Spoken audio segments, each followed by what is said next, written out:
Hello students, welcome again to business studies class. So we are discussing about unit 2, and in our last class we have discussed about Henry Fayol's 14 principles of management. Today we are going to discuss about the techniques of scientific management given by F.W. Taylor. ছাত্ৰ-ছাত্ৰী সকল আমি আমাৰ last ক্লাছত unit 2 পৰা Henry ফেয়লৰ 14টা পৰিচালনাৰ নীতিৰ বিষয়ে আলোচনা কৰিলো। আজি আমি আমাৰ ক্লাছত এফ.ডব্লিউ. টেইলৰে দিয়া বৈজ্ঞানিক পৰিচালনাৰ কৌশলসমূহ আলোচনা কৰিম। টেকনিক্স অফ সাইন্টিফিক মেনেজমেন্ট টেইলৰে দিয়া সাইন্টিফিক টেকনিক্স আমাৰ ইয়াত বুকত দিয়া আছে 8টা। সেই 8টা টেকনিক্সৰ নাম হ'ল the names of scientific techniques of management are functional foremanship, কাৰ্যকৰণীয় কাৰ্য নায়কত্ব, next standardization and simplification of work, কাম কাজৰ মানকীকৰণ আৰু সৰলীকৰণ, number 3 motion study, কাৰ্যকৰণ প্ৰণালী পদ্ধতি অধ্যয়ন, number 3 method study, that is কাৰ্যকৰণ প্ৰণালী বা পদ্ধতি অধ্যয়ন, number 4 motion study, গতি অধ্যয়ন, okay, number 5 time study, সময় বা কাল অধ্যয়ন, number 6 fatigue study, ক্লান্তি অধ্যয়ন, number 7 differential piece wage system, বৈষম্যমূলক কৰ্ম মজুৰি পদ্ধতি, and number 8 mental revolution, that means মানসিক বিপ্লৱ, okay, so these are the scientific techniques of management given by F.W. Taylor. এতিয়া আমি এটাকৈ সেই টেকনিক্সবোৰ আলোচনা কৰিম, ডিসকাস কৰিম। সো প্ৰথমটো তোমালোকৰ বুকত দিয়া আছে ফাংশনাল ফৰমেনশিপ, কাৰ্যকৰণীয় কাৰ্য নায়কত্ব, ওকে, ফাংশনাল ফৰমেনশিপ। এইটো আন্ডাৰত কি কৈছে শুনা। টেইলৰে এইটো সাজেষ্ট কৰিছে। টেইলৰৰ মতে কি হয় যে টেইলৰে কৈছে যে বিভিন্ন ধৰণৰ কামবোৰ বিভিন্ন ধৰণৰ স্পেচিয়েলিষ্টক দিব লাগে, মানে বিভিন্ন ধৰণৰ কামবোৰ যোনে যিটো কামত পাৰ্গত সেই পাৰ্গত মানুহবিলাককহে দিব লাগে। টেইলৰে সাজেষ্ট কৰিছে যে টেইলৰে দুটা কাৰ্য সাজেষ্ট কৰিছে, মানে দুটা কাৰ্য কৈছে, সেইবোৰ হৈছে প্লেনিং আৰু প্ৰডাকশ্যন। প্লেনিং যিটো পৰিকল্পনাকৰণ কৰে, আৰু উৎপাদন যিটো প্ৰডাকশ্যন কৈছে উৎপাদন, সেই প্লেনিং আৰু প্ৰডাকশ্যনটো বেলেগ বেলেগ হ'ব লাগে। প্লেনিং ফাংচনটো বেলেগ হ'ব লাগিব আৰু প্ৰডাকশ্যনৰ ফাংচন বেলেগ হ'ব লাগিব। এতিয়া যিটো পৰিকল্পনাকৰণ ডিপাৰ্টমেণ্ট আছে, বিভাগ আছে, প্লেনিং ডিপাৰ্টমেণ্টে কিহৰ ওপৰত গুৰুত্ব দিব লাগিব? এটা কামৰ টাস্ক, সেই টাস্কটো পৰিকল্পনা কৰিব লাগিব, okay. So planning department should concentrate on planning the task and issuing instruction to workshop for implementing them. সেই প্লেনিং ডিপাৰ্টমেণ্টৰ কাম কি আছে? প্লেনিং ডিপাৰ্টমেণ্টে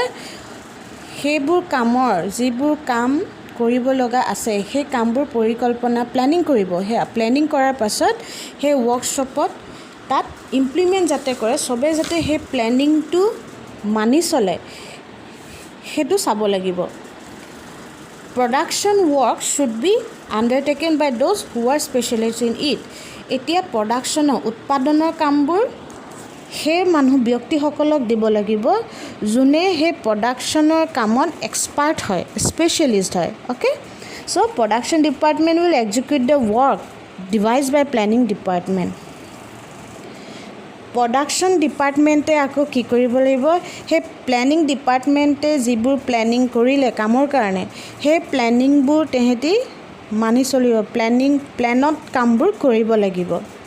সেই তেনেধৰণৰে টেইলৰে দুভাগত কাম ভাগ কৰিছে প্লেনিং আৰু প্ৰডাকশ্যন আৰু প্লেনিং আৰু প্ৰডাকশ্যন দুটা বেলেগ বেলেগ হ'ব লাগিব টেইলৰে এইটো সাজেশ্যন দিছে যে প্ৰত্যেকটো ডিপাৰ্টমেণ্টতে এক্সপাৰ্ট ফাংচন হে কামৰ এক্সপাৰ্ট থাকিব লাগিব এনে ধৰণৰ এক্সপাৰ্ট মানুহ থাকিব লাগিব যাতে তেওঁ সুপাৰভাইজ বা গাইড বা ইনষ্ট্ৰাকচন দিয়ে কৰ্মচাৰীসকলক তেহেঁতক গাইডেন্স দিয়ে তেহেঁতৰ কামবোৰ চোৱা চিতা কৰে সো সেইবোৰ হ'ব লাগিব টেইলৰে তেনেকুৱা সাজেশ্যন কৰিছে যে প্ৰত্যেক ডিপাৰ্টমেণ্টতে তেনেকুৱা মানে ফাংচনে এক্সপাৰ্ট থকাৰ বহুত দৰকাৰ এতিয়া কি হয় এজন যদি সুপাৰভাইজাৰ প্ৰত্যেক ডিপাৰ্টমেণ্টত যদি এজনকৈ সুপাৰভাইজাৰ থাকে মানে ধৰি লোৱা যোনে কামবোৰ চোৱা চিতা কৰে বা যোনে ৱৰ্কাৰবিলাকক গাইড কৰে সো তেনেধৰণৰ যদি এজন সুপাৰভাইজ থাকে তেতিয়া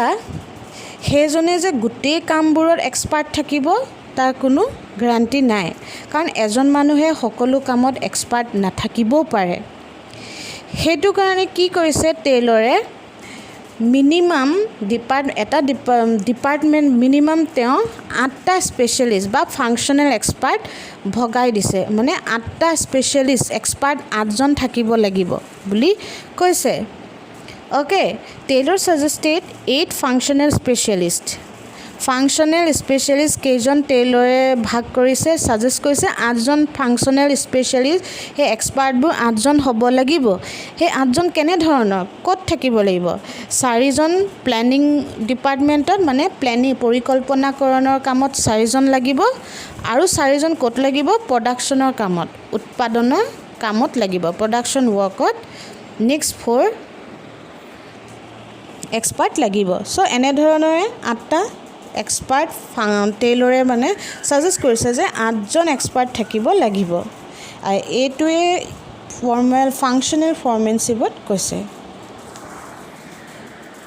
ওকে ফাংচনেল ফৰ্মেনশ্বিপটো বুজি পাইছে টেইলৰে সাজেষ্ট কৰে যে প্ৰত্যেকটো ফাংচন কৰোঁতে বা প্ৰত্যেকটো ডিপাৰ্টমেণ্টতে এক্সপাৰ্ট থাকিবলৈ স্পেচিয়েল যোনে যিটো কামত পাৰ্গত ওকে সব টেইলৰে দুটা ফাংচন ডিপাৰ্টমেণ্ট দিছে যেটো হ'ল প্লেনিং আৰু প্ৰডাকশ্যন ডিপাৰ্টমেণ্ট বেলেগ বেলেগ হ'ব লাগিব ঠিক আছে আৰু এই দুটা ডিপাৰ্টমেণ্ট মিলাই টোটেল 8জন এক্সপাৰ্ট হ'ব লাগে বুলি তেওঁ কৈছে 4জন প্লেনিং ডিপাৰ্টমেণ্টত থাকিব লাগিব আৰু 4জন প্ৰডাকশ্যন ডিপাৰ্টমেণ্টত থাকিব লাগিব এতিয়া প্লেনিং ডিপাৰ্টমেণ্টত কোন 4জন এক্সপাৰ্ট থাকিব লাগিব সেইবোৰ হৈছে route clerk instruction card clerk time and cost clerk shop disciplinarian clerk okay so route clerk অসমীয়াত কোৱা হয় নিৰ্দিষ্ট পদ নিৰ্দেশনা কৰণিক নেক্সট ইনষ্ট্ৰাকশ্যন কাৰ্ড ক্লাৰ্ক অসমীয়াত কোৱা হয় নিৰ্দেশনা পত্ৰ কৰণিক টাইম এণ্ড কষ্ট ক্লাৰ্ক সময় আৰু ব্যয় সম্বন্ধীয় কৰণিক লাষ্ট হ'ল সব ডিচিপ্লিনেৰিয়ান কাৰখানা অনুশাসনকাৰী সো এইবোৰ হ'ল স্পেচিয়েলিষ্ট এই 4জন স্পেচিয়েলিষ্ট এই 4জন ক্লাৰ্ক তোমাৰ প্লেনিং ডিপাৰ্টমেণ্টৰ আণ্ডাৰত থাকিব আৰু যিবোৰ ক্লাৰ্ক প্ৰডাকশ্যন ডিপাৰ্টমেণ্টত থাকিব লাগে যিবোৰ এক্সপাৰ্ট প্ৰডাকশ্যন ডিপাৰ্টমেণ্টত উৎপাদন বিভাগত থাকিব সেইবোৰ হৈছে গেং বছ অসমীয়াত কোৱা হ'ব শ্ৰমিক অধিপতি নেক্সট স্পীড বছ দলপতি বা কাৰ্যবেগ অধিপতি নেক্সট ৰিপেয়াৰ্ছ বছ মেৰামত অধিপতি নাম্বাৰ 4 ইনস্পেক্টৰ পৰিদৰ্শক সো এইবোৰ এক্সপাৰ্ট প্ৰডাকশ্যন ডিপাৰ্টমেণ্টত থাকিব এই 4জন আৰু প্লেনিং ডিপাৰ্টমেণ্টত 4জন থাকিব এনেধৰণৰে টেইলৰে 8জন এক্সপাৰ্ট ভগাই দিছে ক'ত দিছে প্লেনিং ডিপাৰ্টমেণ্ট আৰু এটা প্ৰডাকশ্যন ডিপাৰ্টমেণ্ট এতিয়া আমি আমাৰ নেক্সট পইণ্টলৈ যাওঁ that is standardisation and simplification of work কাম কাজৰ মানকীকৰণ আৰু সৰলীকৰণ এইটো পইণ্টত কি হৈছে ষ্টেণ্ডাৰ্ডাইজেশ্যন আৰু চিম্প্লিফিকেশ্যন সেইবোৰ সাইণ্টিফিক মেনেজমেণ্টৰ কাৰণে অতি প্ৰয়োজনীয় okay very important component okay Now, standardization means setting up standards for different factors. There may be standards for work to be performed by every worker. Standardization মানে অসমীয়াত কোৱা হয় কাম কাজৰ মাননীকৰণ. ষ্টেণ্ডাৰ্ডাইজেশ্যন মানে হ'ল বেলেগ বেলেগ ক্ষেত্ৰত আমি ষ্টেণ্ডাৰ্ডটো মেইনটেইন কৰিব লাগে. এতিয়া কামতো যেনেকৈ অৰ্গেনাইজেশ্যনত কামবোৰ যিবোৰ এক্টিভিটিছবোৰ হয় তাতো ষ্টেণ্ডাৰ্ড মেইনটেইন কৰিব লাগে. আৰু সেই ষ্টেণ্ডাৰ্ড মেইনটেইন কোনে কৰিব লাগে? ৱৰ্কাৰ্ছবোৰে, শ্ৰমিকসকলে কৰিব লাগে. তেনেধৰণৰে সেই কাম কাজৰ যেনেকুৱা ষ্টেণ্ডাৰ্ড মেইনটেইন কৰিব লাগে তেনেকুৱাই আমি ৰ মেটেৰিয়েলছ হওক, মেচিন, টুলছ বা conditions of work, techniques, weights, measure, quality এইবিলাকৰো আমি ষ্টেণ্ডাৰ্ড মেইনটেইন কৰিব লাগে. অ'কে, চ' ষ্টেণ্ডাৰ্ড মেইনটেইন অকল কৰ্মচাৰীসকলে কামৰ কাৰণে নকৰে, তাৰ লগে লগে আৰু কিহত ষ্টেণ্ডাৰ্ড মেইনটেইন কৰে? কেঁচা সামগ্ৰী, ৰ মেটেৰিয়েলছবোৰ, সময়, টাইম, উৎপন্ন, যন্ত্ৰ, কৰ্ম অনুষ্ঠান, মানদণ্ড, এইবোৰ কামত এইকেইটাতো আমি ষ্টেণ্ডাৰ্ড মেইনটেইন কৰিব লাগে. ৰ মেটেৰিয়েলছবোৰ এটা ষ্টেণ্ডাৰ্ড কোৱালিটি হ'ব লাগে. মেচিনবোৰ ভাল কোৱালিটিৰ, ষ্টেণ্ডাৰ্ড কোৱালিটিৰ. যিবোৰ ইনষ্ট্ৰুমেণ্ট, টুলছ, সঁজুলি, সেইবোৰ কাম কৰা যিটো কণ্ডিশ্যন, সেই কণ্ডিশ্যনবোৰ ষ্টেণ্ডাৰ্ড হয়. যিটো টেকনিক ইউজ কৰিব সেইকেইটাতো ষ্টেণ্ডাৰ্ড মেইনটেইন কৰিব লাগিব. মেজাৰ, কোৱালিটি এটচেট্ৰা এইবোৰত মেইনটেইন কি কৰিব লাগিব? ষ্টেণ্ডাৰ্ডাইজেশ্যন. অ'কে, এতিয়া চিম্প্লিফিকেশ্যন অফ ৱৰ্ক মানে হ'ল কাম কাজৰ সৰলীকৰণ, সহজ কৰিবলৈ কৈছে. চিম্প্লিফিকেশ্যন মানে যিবোৰ আমি টাইপছ, বস্তুৰ যিবোৰ চাইজ বা ভেৰাইটি সেইবোৰ আমি চিম্পলি মানে সৰল হিচাপে কৰিব লাগে. যাতে সেইকাৰণে চিম্প্লিফিকেশ্যন কৰি মানে সৰল মানে ইজি পদ্ধতি, ইজি প্ৰচেছ বা ইজি টাইপ হ'ব লাগে. কাৰণ যাতে নিয়ন্ত্ৰণ কৰাৰ সুবিধাবোৰ মানে খুব ইজি হয়. অ'কে, আৰু তাৰ ফলত যাতে একো লোকচান নহয়, একো ৱেষ্টেজ নহয়. ঠিক আছে. চ' এতিয়া তোমাকে এটা এক্সাম্পল লোৱা. যদি এটা অৰ্গেনাইজেশ্যনত প্ৰডাকশ্যন বহুত প্ৰডিউচ হয়, তাত বিভিন্ন ধৰণৰ চাইজ হয়, বিভিন্ন ধৰণৰ মানে টাইপছবোৰ বেলেগ বেলেগ হয়, তেতিয়া কি হ'ব? তাত মেচিন বেছি লাগিব. যদি তুমি বহুত টাইপৰ চাইজৰ কিবা এটা বস্তু ওলোৱা, সেই চাইজৰ মেচিনৰো তেনেকুৱা চাইজ মেচিনো বহুত লাগিব, হয়নে? তাৰপিছত লেবাৰ কষ্টটো বেছি পৰিব. তেনেধৰণে প্ৰত্যেকটো বস্তু ইউজ আমি ইকনমিকেলি কৰিব নোৱাৰিম. আৰু সেইটো কাৰণে কি হৈছে, টেইলৰে মানে সেই বস্তুবোৰ চিম্প্লিফাই কৰিব কৈছে. ইজি, সহজ, মানে তুমি চব ধৰণৰ নবনাই যিকোনো দুটা বা তিনিটা বা এটা টাইপৰে বস্তু তোমালোকে চাইজটো ওলোৱা বা টাইপছ ওলোৱা, সেইটো কৰিব কৈছে. বেছি কৰিব গ'লে বেছি খৰচ হ'ব. তেতিয়া কি হ'ব? কিছুমান বস্তু হয়তো ৱেষ্টেজো হ'ব. সেইটো কাৰণে সেই কামত সহজ সৰল সুবিধাবোৰ ইউজ কৰিব কৈছে আৰু বস্তুবোৰ ষ্টেণ্ডাৰ্ড হ'ব লাগে, সেইটো কৈছে. Number 3, ফেটিক study. এতিয়া ফেটিক ষ্টাডি মানে হ'ল ক্লান্তি অধ্যয়ন. এনেই ফেটিক শব্দটো পাইছানে নাই পোৱা যদি শুনি লোৱা. ফেটিক মানে হ'ল টায়াৰ্ডনেছ. যেতিয়া খুব বেছি কাম কৰাৰ পাছত আমাৰ খুব টায়াৰ্ড লাগে আৰু কৰিব মন নোযোৱা হৈ যায়, সেইটো হ'ল ভাগৰ লাগে, সেইটো ফেটিক বুলি কয়. সেই ফেটিকটো কেনেকুৱা ষ্টাডি কৰে, ক্লান্ত অধ্যয়ন কেনেকুৱা কৰে? এতিয়া প্ৰত্যেক কৰ্মচাৰীসকল যিবোৰ অৰ্গেনাইজেশ্যনত থাকে, প্ৰত্যেকৰে ফিজিকেল ষ্ট্ৰেংথটো চবৰে বেলেগ বেলেগ.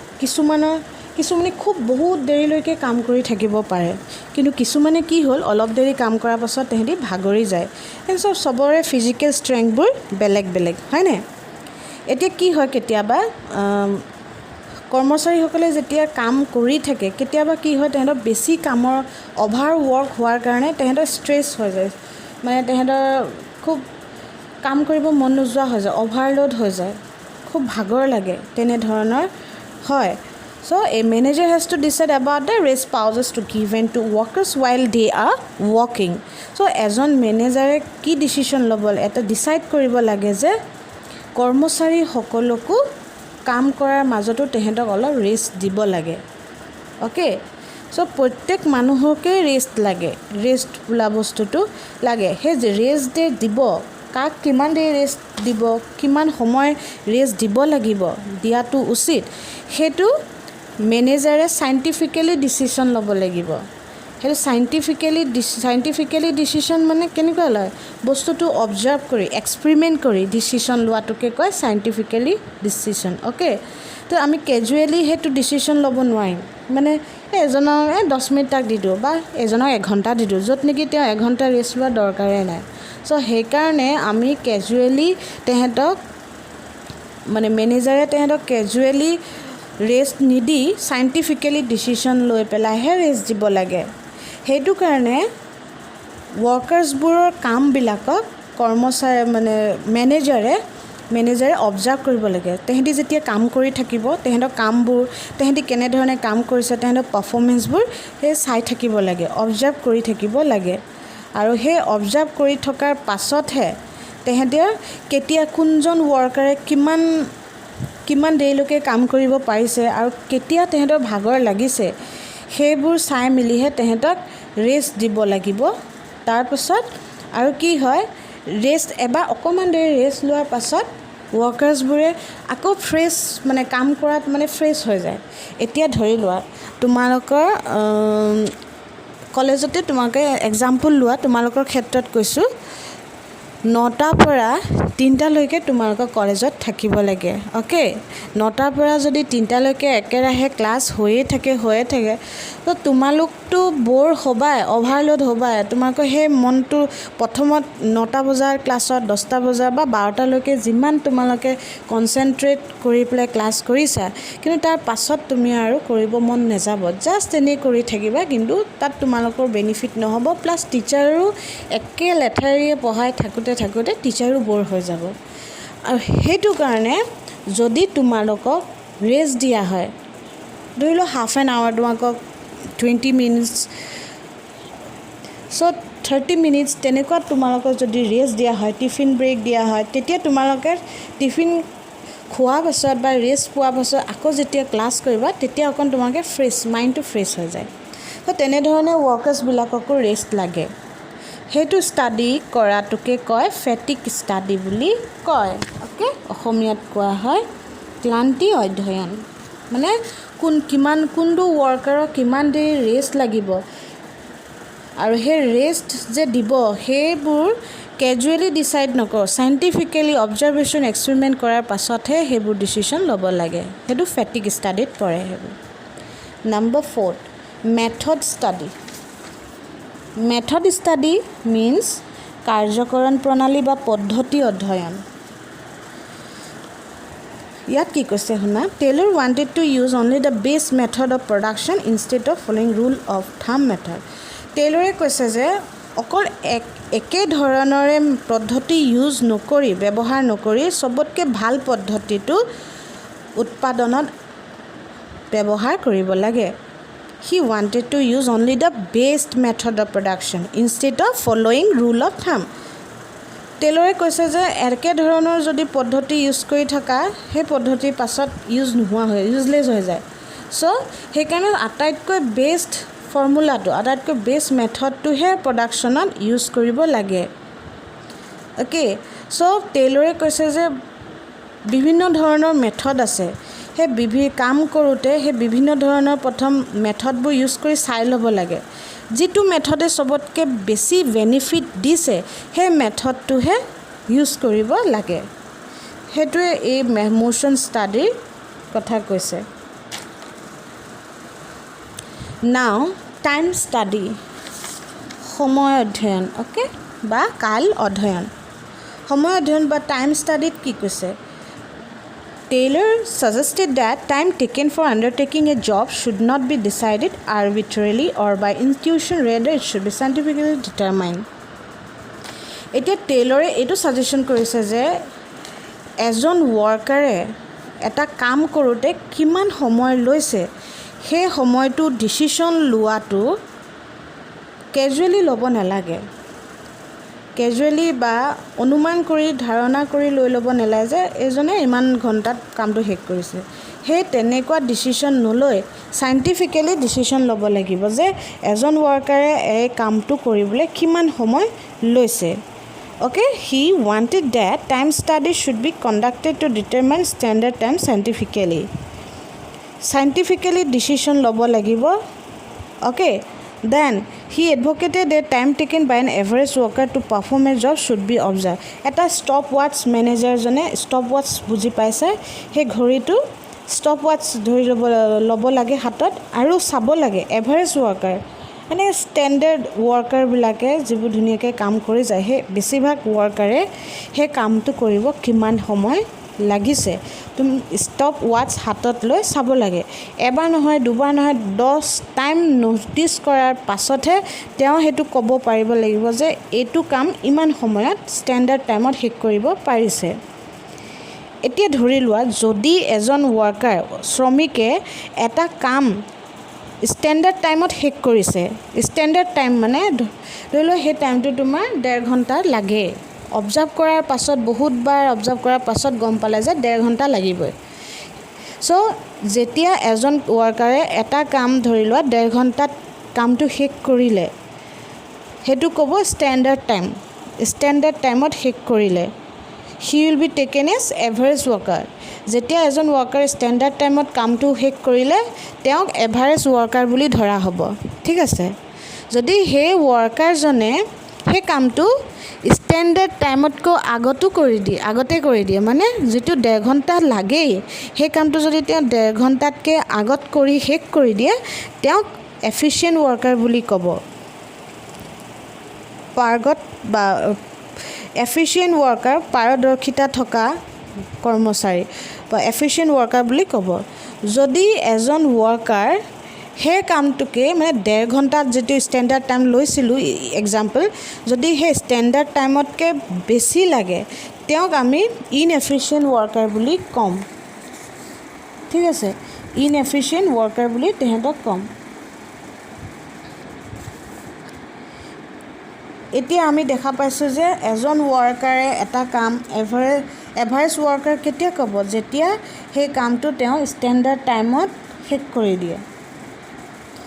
তাৰপাছত যেতিয়া সেই কামটোকে এজন ৱৰ্কাৰে ষ্টেণ্ডাৰ্ড টাইমতকৈ আগতে শেষ কৰে তেওঁক আমি কি বুলি ক'ম এফিচিয়েণ্ট ৱৰ্কাৰ। আৰু সেই কামটোকে যদি এজন ৱৰ্কাৰে ষ্টেণ্ডাৰ্ড টাইমতকৈ বেছি লয় তেতিয়া তেওঁক ইনএফিচিয়েণ্ট ৱৰ্কাৰ বুলি ক'ম। ঠিক আছে, তেনেধৰণেৰে কৰ্মচাৰীসকলক ভগাই দিছে দেখিছানে। Number 6 motion study. Motion study অসমীয়াত কোৱা হয় গতি অধ্যয়ন। কোনটো গতিত তেওঁ কাম কৰিছে motion study. In order to conduct motion study, Taylor suggested that an average worker working on the job should be observed. His movements while taking up the task should be noted down. Taylor এইটো suggest কৰিছে যে average worker যিবোৰ standard টাইমত কামবোৰ শেষ কৰে তেহেঁতি এটা কাম কৰোঁতে সেইটো অবজাৰ্ভ কৰিব কৈছে। কি অবজাৰ্ভ কৰিব কৈছে তেহেঁতৰ মোশ্যনবোৰ গতিবোৰ কি যে তেহেঁতি কাম কৰোঁতে কেইবাৰ তেহেঁতি সেই কামটো কেইবাৰ তেহেঁতি বেণ্ড হৈছে বা তেহেঁতৰ বডি মুভমেণ্টছ কেনেধৰণৰ মুভমেণ্টছবোৰ হাত ভৰিৰ মুভমেণ্টবোৰ কেনেকুৱা কৰিছে, কিমানবাৰ তেহেঁতি তললৈ মূৰ কৰি কিবা এটা বস্তু তুলিছে, কিমানবাৰ তেহেঁতি ইফালে গৈ বস্তু থৈছে। চ' এই গোটেইবোৰ মুভমেণ্ট তেহেঁতৰ অবজাৰ্ভ কৰিব লাগে টেইলৰৰ মতে। These movements should be divided into productive and unproductive movements. আৰু সেই মুভমেণ্টছবোৰ তেহেঁতৰ গতিবোৰ দুভাগত ভাগ কৰিছে, এটা হ'ল প্ৰডাক্টিভ আৰু এটা আনপ্ৰডাক্টিভ। ঠিক আছে, যিটো কামৰ গতি কয় এটা কামৰ গতি বুলি কয় আৰু এটা যিটো বিনা কাৰণত তেহেঁতি মুভমেণ্টবোৰ লয় আনপ্ৰডাক্টিভ মুভমেণ্টছ। সেইকাৰণে সেই তেনেধৰণে বস্তুবোৰ চাই চিতি মেনেজাৰে যিটো আনপ্ৰডাক্টিভ মুভমেণ্টছ আছে যিটো তোমাৰ কৰ্মচাৰীৰ যিটো মুভমেণ্ট নকৰিলে চলি যায় নকৰিলেও হয় সেই তেনেধৰণৰ মুভমেণ্টছবোৰ গতিবোৰ কেঞ্চেল কৰিবলৈ কৈছে ৰিডিউচ এভয়েড কৰিবলৈ কৈছে কোনে কৈছে টেইলৰে সো তেনেধৰণৰ কামবোৰ হ'লে টাইমো সেভ হয় এনাৰ্জিও খৰচ নহয় হয়নে এতিয়া এক্সাম্পল ধৰি লোৱা এজন শ্ৰমিকে ৰ মেটেৰিয়েলছ ধৰি লোৱা কিবা কেঁচা সামগ্ৰী ক'ৰবাৰ আনি মাটিত থৈ দিলে তাৰপিছত তেওঁ মেচিনত দিব লগা হ'ল বাৰে বাৰে তলমূৰ কৰি মাটিৰ পৰা আকৌ উঠাইছে দিছে সেইটো নকৰি যদি সেই ৰ মেটেৰিয়েলছবোৰ তেওঁ মেচিনৰ ওচৰত টেবুল এটা থলে হয় তেহেঁতৰ ইমান গাৰ কষ্ট ইমান বডিৰ কষ্ট নিদিলেও হ'লহেঁতেন ইমান মোশ্যন কৰিব নালাগে মুভমেণ্ট নকৰিলেও হ'ল হয় সো সেইবোৰ বস্তু তেওঁ এজন মেনেজাৰে সেইবোৰ চাব লাগে অবজাৰ্ভ কৰিব লাগে অবজাৰ্ভ কৰি যিবোৰ মুভমেণ্ট নকৰিলেও নহয় বিনা কাৰণত তেহেঁতৰ ইফালৰ নকৰিলেও হয় সেই মুভমেণ্টবোৰ কেঞ্চেল বা ৰিডিউচ কৰিব লাগে এই মোশ্যন ষ্টাডিত সেইটোৱে কৈছে নাম্বাৰ 7 ডিফাৰেঞ্চিয়েল ৱেজ ছিষ্টেম বৈষম্যমূলক কৰ্ম মজুৰি পদ্ধতি ঠিক আছে এতিয়া ডিফাৰেঞ্চিয়েল প্ৰাইজ ৱেজ ছিষ্টেমত কি কৈছে শুনা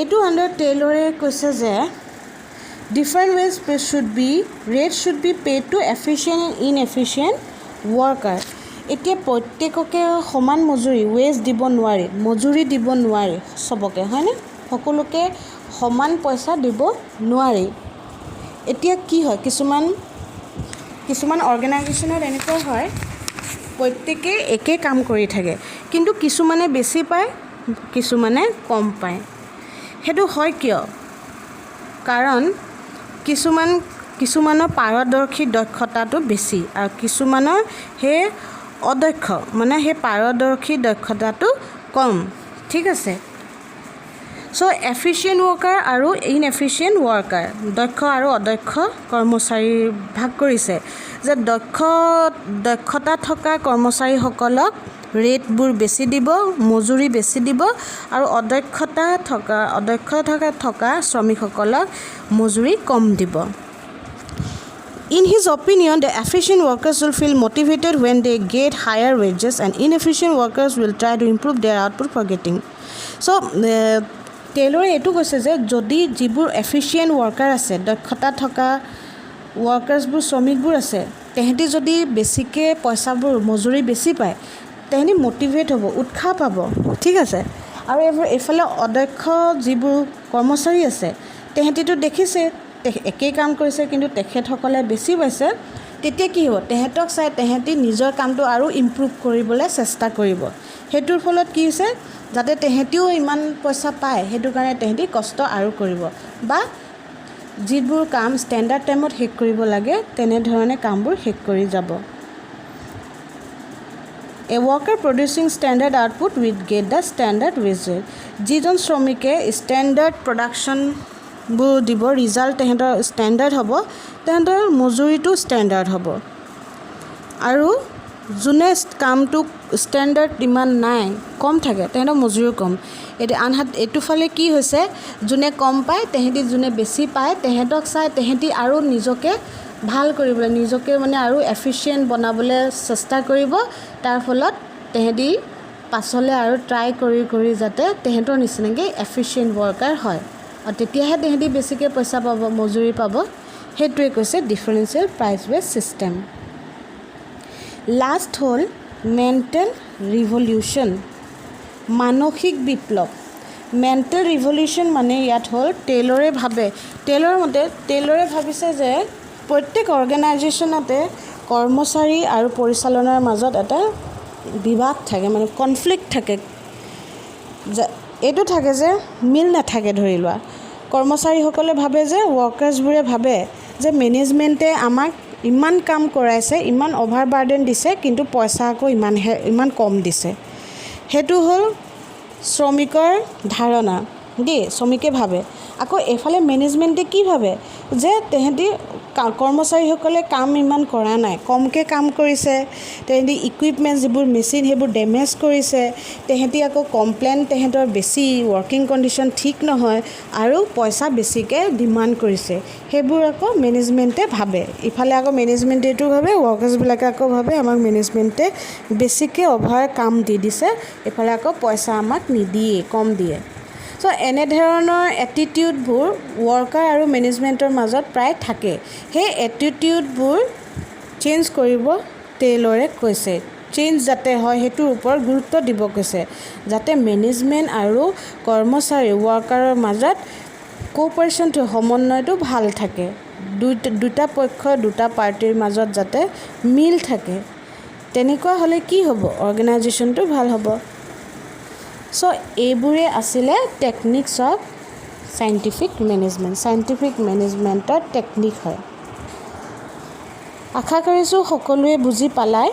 আৰু কিবা যদি তোমালোকৰ নুবুজা থাকে তেতিয়াহ'লে আমি আমাৰ নেক্সট অনলাইন লাইভ ক্লাছত আলোচনা কৰিম। আজিলৈ ইমানে। That's all for today. Thank you everyone. Have a nice day.